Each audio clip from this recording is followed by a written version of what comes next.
Wow. Okay. Alright, Lollers, welcome back to another video. We are rocking a little bit of Ashe in the bot lane here. We just covered off a beginner's guide for her, so if you guys haven't checked that out, go give that a view. And if you've already played a few games on Ashe, I guess just sit back, relax, and enjoy the full gameplay commentary here. So I apologize for the lack of gameplay sound here. We're doing a recording and then I'm going to voice over on top of that and just give you guys my thoughts as this game played out. So hopefully it's a good in-depth commentary and gives you guys a chance to understand kind of some of the thought processes that I go through when I play ADC. And you know, I'm a mid lane main, I'm not an ADC main, so a lot of this stuff here should be relevant even if you're just a beginner or intermediate, or if you're kind of filled into the ADC role and you're playing it. So I'd say Ashe is a really good champion for that role. Very easy to play and execute on, scales very well, so just a very basic game plan in general, and then stronger as the game goes on. And a lot of low to kind of midi-low games will go on past the 30-minute mark, so just kind of sets you up for success. In this game here we have a Thresh support, so some good kill pressure in lane if he lands a hook, and then also a Shaco jungle. So you know, as Ashe, generally I would recommend not pushing early, especially if you're kind of newer to ADC or to Ashe in general. You don't really have any dashes or escapes early on, and no really hard stuns or anything like that. So you want to just let the lanes push into you, go for some of those last hits. You can see here this Rel really tried to hard engage level 1, and we're just going to step back and just auto attack her. We're running lethal tempo this game, so you know, once a trade initiates, we will have some ability to trade back, and then the Ashe passive, which lets us slow, is going to help us run people down and kind of keep that kite going. But early lane phase, I'm really just focusing on getting last hits, not taking too much damage. Against the Caitlyn as well, her wave push is really insane and very easy to execute, so kind of going up against the Caitlyn and trying to outpush her in the lane is just not going to work. So you can see we're just hanging back here. This is because there's no point in going up, they're already pushing the wave, so you just don't want to even risk taking a trade. We're getting hit by a Caitlyn Q or an auto or something like that when she has her head shot up. So we're just chilling here, really relaxing. You can see here Rel's coming in for another strong trade, so we're just going to auto attack her a few times, try and land a W. Thresh ignited there, so we're just trying to follow up with as much damage as we can. And because we traded in that massive minion stack, you can see how powerful that is early on in the game. We took a lot of damage just from minions there, but we managed to get the Rel pretty low, and we see Shaco coming in, so that's why I'm kind of postulating kind of aggressively up towards the front of that lane. And then great hook by Thresh there. We just follow up with some Q autos and finished her off. So I mean, if you can pick up an early kill as Ashe in your games, it's just going to help you reach those power spikes faster, right? She scales really well, as all ADCs, but if you can get kills, it just helps you with that gold income earlier on. So here Diana came in for a gank to try and counter gank the Shaco, and then Rel came in, just kind of over positioned there, too far up in the lane. It really sucks that Shaco got that kill instead of us. Greedily, we wanted that, but we'll just try and push this in. Before any time you back, you really want to try and shove in the waves, just so that you don't kind of let that massive amount of gold sit there in the lane for the enemy to come and pick up for free. So here we get a nice clean back off. We have over 1,000 gold, so we're going to look to start to build towards, I believe, Kraken Slayer. Yep, Kraken Slayer is the item there. I mean, you could go Immortal Shield Bow or even the Berserker's Greaves. I like to at least get a little bit of damage on the first back because it helps me last hit the minions easier. And you know, again, as a mid lane main, last hitting as an ADC sometimes can be tricky. There's two people in the lane, there's a lot of things you need to dodge and pay attention to. So having some of that damage, I find, for me anyway, just helps me get some of those last hits a little bit easier. And then we're maxing out W in lane, followed by Q, and then E last, and then obviously a point in R whenever we can get it. So coming back feels pretty good to already have a kill with 2 assists. That's really nice. But you know, the kill threat from the Rel and the Caitlyn is still quite strong, because if they land a trap on you and chain some CC, again, like, doesn't matter how much damage you spit out, you're still very squishy as an ADC. So this is kind of, again, basic game plan, letting them push into me, not really risking dying ever, just going for last hits, trying to get gold income through, you know, last hits on minions and through any assists or kills that we get from ganks. You'll find that if you let the waves push into you as well, you'll have more ganks come your way. So you can see another pretty aggressive jump there from Rel. Seems like she has a game plan just to go all in there. I took a kind of a bad trade here. I didn't expect that Caitlyn to really focus on me that whole time, but she did, so that was a great job by her. We're just going to try and sustain back up here. We have our E now, so when you have E, you want to start being able to try and use that E to pick up assists and help your team with vision across the map. It flies globally, so don't be afraid just to take a second and fire that E across the mini-map. And then the trick that I'll say for you guys is, just using your cursor over your mini-map to fire instead of actually like scrolling the whole map on your main screen. So Thresh is, again, postulating pretty aggressively, and the Rel did her move where she goes all in here. You can see now I'm starting to actually just hang back a little bit more because I don't want to get traded on so aggressively, but it was a great hook from Thresh there, and we use our heal just to keep them alive and bait those guys into coming a little bit more. She's really, really low. That W hits, and it's just enough for a flash auto there to pick up the double kill. So really good start to the game as Ashe. This sets up our team beautifully to be able to carry and help them get the win here. So again, you get the kills, you want it back, spend that gold so that you have an advantage, right? Gold means nothing unless you spend it. So we're trying to push this lane in. That's why we're staying right now. Thresh is doing a great job helping me out, just trying to make sure we get all these hits in and then cause the enemy bot lane to miss as much CS as possible to their tower. I don't think we can stay for a plate here, unfortunately, though. Caitlyn's already back in lane. I try and beat it down a little bit to try and get one plate, but Thresh is pretty low, so there's probably no point in staying here any longer. W poke this game so far hasn't really been huge for lane phase poke, just because when the enemy laners push into you, there's going to be a nice like minion blockage in front of your W that's going to prevent it from hitting the enemy champs. So it's really just been used more of like an aid to last hitting and trying to thin out the wave before it crashes onto our tower in such a way that we can, again, maximize last hits. So, but we have missed a few this game already, and the CS isn't as good as it could be just because of all the Fiesta fighting that's been going on, and we're 3-0-2 right now and getting closer to that Kraken's lair. So Thresh puts down a good lantern here. Great play by him. He's been playing quite well as support so far this game. Almost hits that hook there. We're just going to start auto-attacking the Caitlyn as much as we can. I know that Rel is in front of us, but generally you want to focus on the weaker targets and the ADCs. I get really unlucky here with that Caitlyn trap. Very unfortunate. She put it down in a great spot and actually activated. I thought I was standing just behind it and it wouldn't activate, and I greeted for that kill on Rel. I had such a lead in this game and thought I could just really take over and I would have the damage to kill her there. But again, that just speaks to the fact that no matter how fed you are as an ADC, you have to be careful with your positioning. It's not like if you're playing a mid lane or a top laner and you're fed and you miss position, you lose 25% of your health bar, maybe even 50%, and you can be like, okay, bad trade, bad play. ADC will get deleted in 2 or 3 seconds. So just be really careful with your positioning. Anytime you're in gray screen means you can't be collecting gold income, and that's just gonna delay your spikes and your power levels. So you can see here again, Thresh puts that hook down. I just want to crash this wave into the turret if we can right now and let it bounce back to us. I don't want to let them freeze it here. Diana's top lane though anyway, so it's just really more about now that we're stronger than the enemy bot lane, we can maybe push and then start to poke them under tower, get some damage on them, take control of this lane to where they can't just farm for free and then have prio. Dragon's up as well, so pushing here is pretty good in terms of making sure that if Shaco's already bot side, we can rotate over to that dragon anytime we want and start it with him. So you'll see that's why right now I'm going to be using W's and autoing non-stop on the wave. I want to make sure we have that prio to be able to move over and help get this dragon if needed. Talon's already rotating, he had prio as well, so some really good team play so far in this game. But guys, even if you don't have this in your games, just try and execute exactly what we've been doing here at a basic level with Ashe, where you're just hanging back in the lane, getting good last hits, getting gold income. If ganks come your way, great. If they don't, no worries, right? Like, the game's still going to play out, you're still going to have your item spikes, so just play towards those.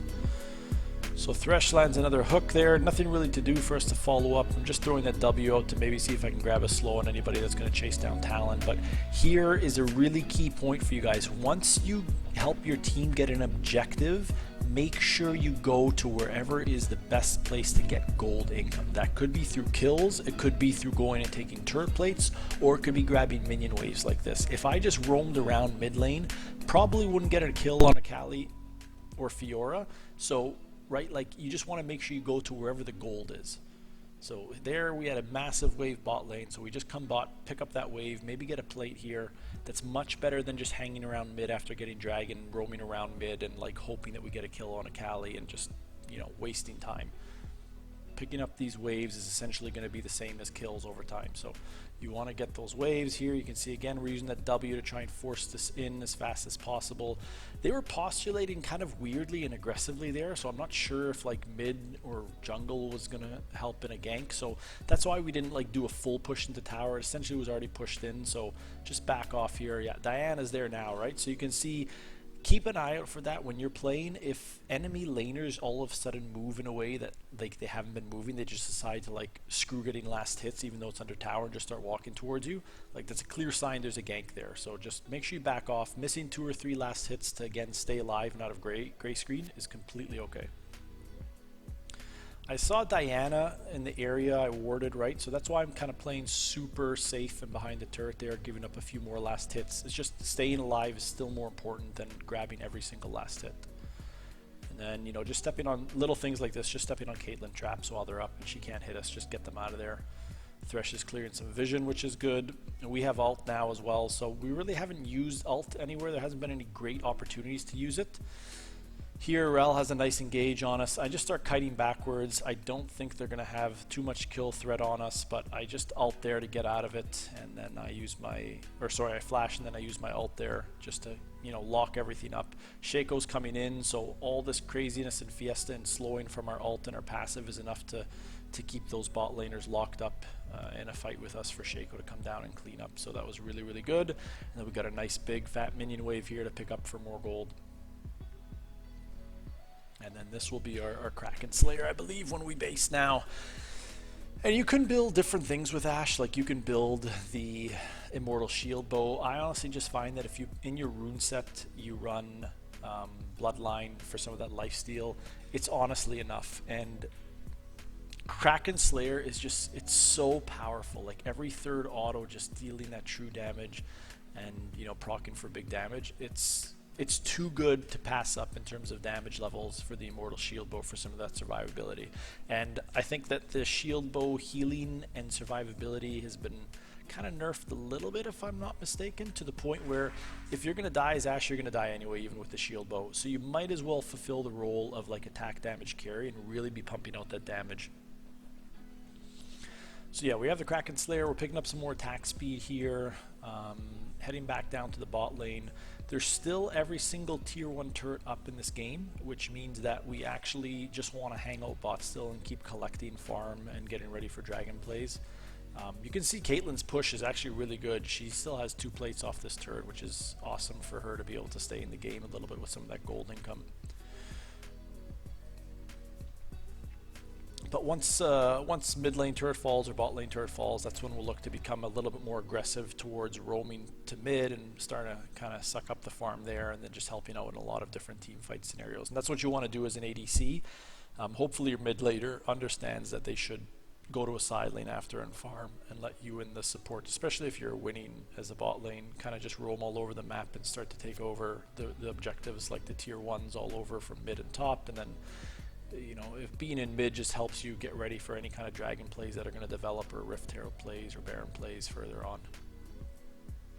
So I'm hanging back here because Thresh is going to clear vision, and I don't even want to like entertain a play that they could make on me. There's just no point. I have no flash, I have no heal, so no sums means no go. I just play super far back. Do not hang out in lane with no sums by yourself, even if you're ahead, thinking that you're going to do something against somebody 1v2, right? Like, unless you're a challenger player, just play to fundamentals that make sense, right? Like 1 versus 2 doesn't make sense, don't do it.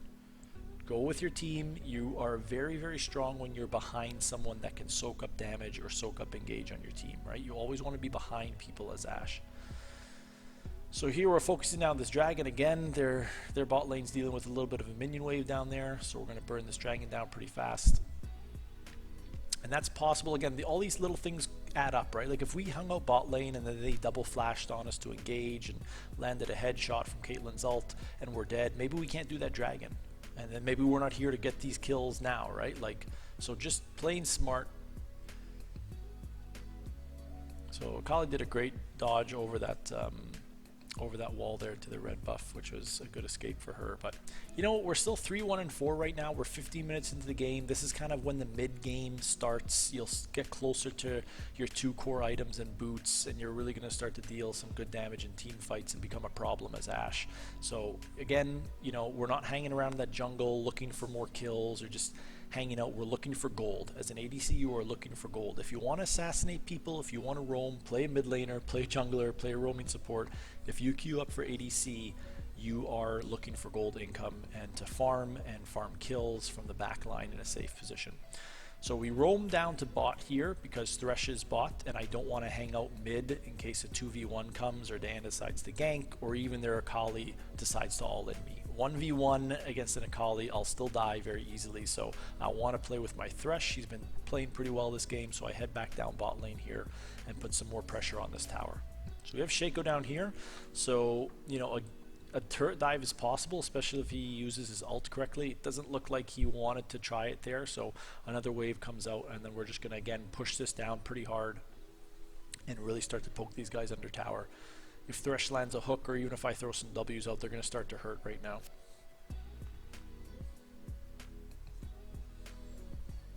So you can see those W's, right? Like, you know, 10-15% health bars, they add up. Thresh lands another good hook there, another W, right? Like you can see those W's and the Q's add up big time.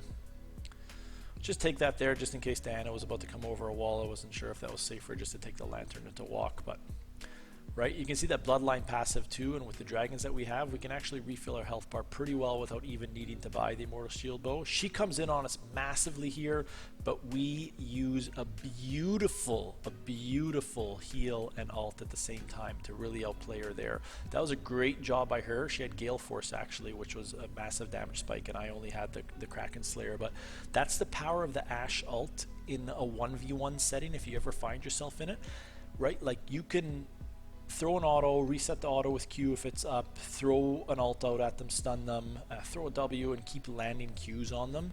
You actually deal a good amount of damage very quickly, and again, that's the Kraken Slayer difference there. If you can get to that third auto true damage, it just chunks people so hard. But a great try by her, honestly. Like if she killed us there, that would have been a really good play by her, and then she would have picked up a whole nother wave of farm, and yeah, would have let her come back at least, you know, a little bit more in this game. Here I'm a little bit scared to hang out bot lane by myself. That's why I throw out the E. I want to see who's coming towards bot lane here, and I see that Caitlyn and Rel are both here, sorry. And that's why I just back off. Again, I'm not even entertaining a play. I don't know who's here, if someone's camping in that bush where they just put a ward, if, you know, the whole team's about to descend on me here. I only see Fiora in the top side of the map, really, so I just back right off. These guys, again, become impatient, and just the autos there just keep slowing them down. You can see Caitlyn got hooked, but our autos deal so much damage here. That was essentially a double kill for us, and yeah, like, that's why I played so far back. You can see there's 4 people bot lane. They were probably waiting for us, right? So unfortunate that Thresh dies there. We still land a bunch of autos here and deal a lot of damage. And Talon, fortunately, is coming in from behind. So I hang back here just because I still can get assassinated quite easily from Diana or Kali if they land a jump on me. So I just let Talon clean up. I was pretty confident he could clean that up without me having to get any closer. So just do what we can. I land another W on her there, and I'm just going to focus down turret here. You know, I've never gone head-to-head against this Diana yet, so I don't know exactly what her damage output is versus mine. And again, this is a little bit of an outcome of not maining Ashe or playing ADC, where I won't know, you know, all the different instances of trades and if I outdamage this person at this point in the game. So some of this, again, is just playing safe, right? So I back up here. I have 1,700 gold. Our Talon's backing. It's, again, a 2v1 bot, not something I want to be a part of. So I'm looking for where gold income is available. It's not available through kills. Dragon's coming up. So I'm just looking to see if I can farm up some of these creeps in the jungle, keep my gold income coming in. making sure I'm always able to get those power spikes as early as possible. So here again, you can see 2v1. I just back up, don't even give them a chance to entertain any kind of a play. I'm just playing by my turret. I know that dragon's up, so I'm just hanging out to see if a play is going to develop here with Shaco. I throw my E over the dragon to see if anyone's on it. It doesn't look like anyone's in the river or on dragon, so I start to path over.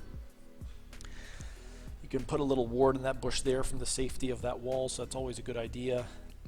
And then it looks like a lot of action is going on up top near Baron, which is strange. I don't know why the action would be around Baron versus Dragon here. I could hang out bot and push, but there is still gold for me to pick up in the mid lane, so it's not the worst thing in the world to come up here.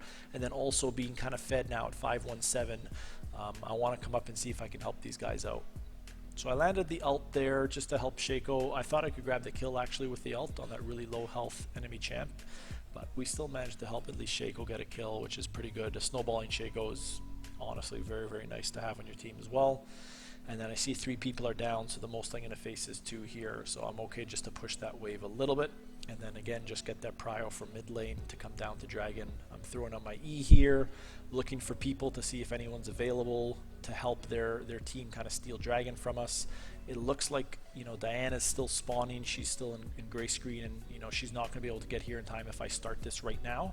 And I thought that with that E, people were far enough away that they wouldn't try and come to the dragon knowing that Shaco was dead anyway. So we just started up here, try and burn it down. Like I said, we're dealing a lot of damage. That was a really good try by Rel to steal that, but we managed to eke it out. And then a good fight's going to happen here. So again, we have numbers, but you can see how I'm positioning really far back, right? I don't care who is the lowest target. I care about playing behind my team here as well as I can. All right. So here, that was Akali's going to do a lot of damage. I'm just checking that bush with my W, but I'm playing super far back. There's still fighting going on, but because I don't have anybody to play in front of me, and there's a couple of people on their team who are essentially assassins, I want to play super far back. If I had a ward, I'd ward that bush so I could keep autoing her while she's in it. Unfortunately, I don't have one. And I'm just hanging around that box there in case anyone comes over that brush to try and, you know, assassinate me. They're going to come right on top of that Shaco ward. I think our top lane, Janna, if you can believe that, had to spawn the rift there so we wouldn't lose it. So that's why she spawned it. You know, Akali's coming in on me here. I'm just trying to run behind minions so she can't land the knee on me. That's all I'm trying to do there. It's too tough to try and land autos on her when she's in her smoke anyway. And then Diana came in with a nice ult. I just flashed there instantly. I didn't want to be part of that fight. Sometimes flashing preemptively before you're waiting till like you're on your last bar of health can actually just help you stay alive and hold towers or get more minion farms. So don't be afraid to use it early if it makes sense, just to stay alive with a good chunk of health. But that was a great flank by Diana there, and it was lucky that we got out. So again, just throwing my E. I want to see who's hanging out bot lane. A bunch of them were low health after that play, so just trying to see if there's any plays to be made here with Thresh. If he lands a hook, you know, we have ult, so we can still do something here. And then Talon's going to be able to assassinate her. Again, I didn't use my ult there because I was pretty confident in Talon's ability to kill her at that health. But, you know, we've crept up to 5, 1, and 10 now in this game, and we're 20 minutes in, so we got a 15-1 KDA, which is always nice to have as an ADC. You know, that many of assists means that you're helping with a lot of kills. Your kill participation is good, and then you're also, you know, 5 kills is no joke either, right? We're hanging on to 3,000 gold here, which is not good, but it's been such a fiesta, we don't really have a time to back. So this would be probably pushing it. Like, you'd want to back earlier than what I'm doing here, because we're sitting on a full item, and the more we fight without having that full item means that, like, it's just not good. So here I pinged Thresh. I said, you know, hey buddy, I have 3,300 gold. I'm backing, right? I want to spend this money. I want to get my full Phantom Dancer here and then start building out towards Infinity Edge. Once you get Infinity Edge on top of that Phantom Dancer and Kraken Slayer, you'll just melt people. It's disgusting. And, you know, mid lane now, you can see that, you know, top and bottom tier 1s have fallen, so I'm running mid here because that's the next major objective lane for me to hang around in. It's also going to be the closest to all the action, and, you know, sitting on 2 full items with the Berserker's Greaves as an ADC, you now want to be close to the action, right? So I arrow her there. I thought that was a good play, But Diana, again, great flank from Diana. I did not see her there before that happened, and unfortunately here, I kind of mess up. I don't pick up the W, or I don't pick up the Lantern from Thresh, and then Akali lands like a miracle E on me through minions and champs and kills me. So very unfortunate there. I tried to get aggressive. I felt like, you know, going into the mid game now with the turrets down, I got 2 full items. I really want to try and force fights now, so I use my R aggressively, but again, just keeps showing the fact that positioning is the most important thing when you play an ADC. You know, Akali just 100 to 0 me basically on there. I mean, she had the Diana help with the ult, but even that positioning, I did not position well enough to avoid a flank from Diana. So things to keep in mind, right? Always try and play behind your ally champion, so there's kind of like a meat shield in front of you, and then just try and use your E's more effectively and kind of see where danger could come from and find it before it happens. But you know, another dragon's coming up. We already have 3 dragons, so we're really going to try and prioritize getting the soul here. We're sitting at 5, 2, and 12. You know, anytime you can keep your deaths, obviously, like the single digits is a must as an ADC, I'd say.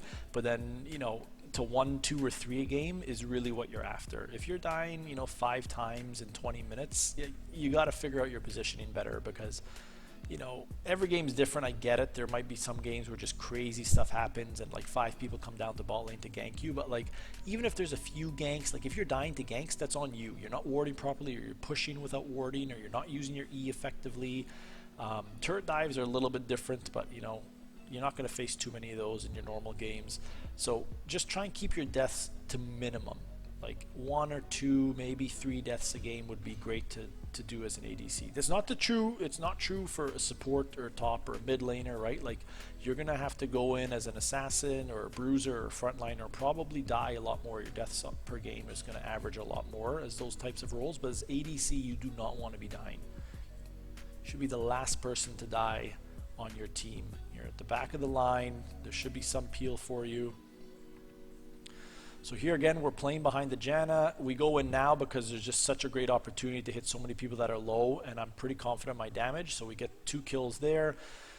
That was essentially our kill as well, and then I think we pick up another one there. So Janna last hit that kill, and Shaco grabbed one, but we dealt a ton of damage in that engage right there, and we essentially got a quad kill. I know it didn't show up that way, but you know, walking into that fight and just using the Ashe passive to slow and the W and the autos and the Qs was too good, and I kind of forced them to FF here. So really good game. Again, I'm not an ADC main or an Ashe main, so if I can do it, you guys can do it. We landed the A+ there. We had the most gold in the game. Really nice KDA. You can see the damage there, right? Like almost the top of the game. We were just second to Talon, who popped off really nicely as well. But guys, easy to do. Just hang out, chill out, let waves push to you. We had the most damage to objectives, right? Like that is really hitting everything you want to do in your games. You're getting damage to objectives, you know, second highest damage in the game, most gold. So let me know how it goes, guys.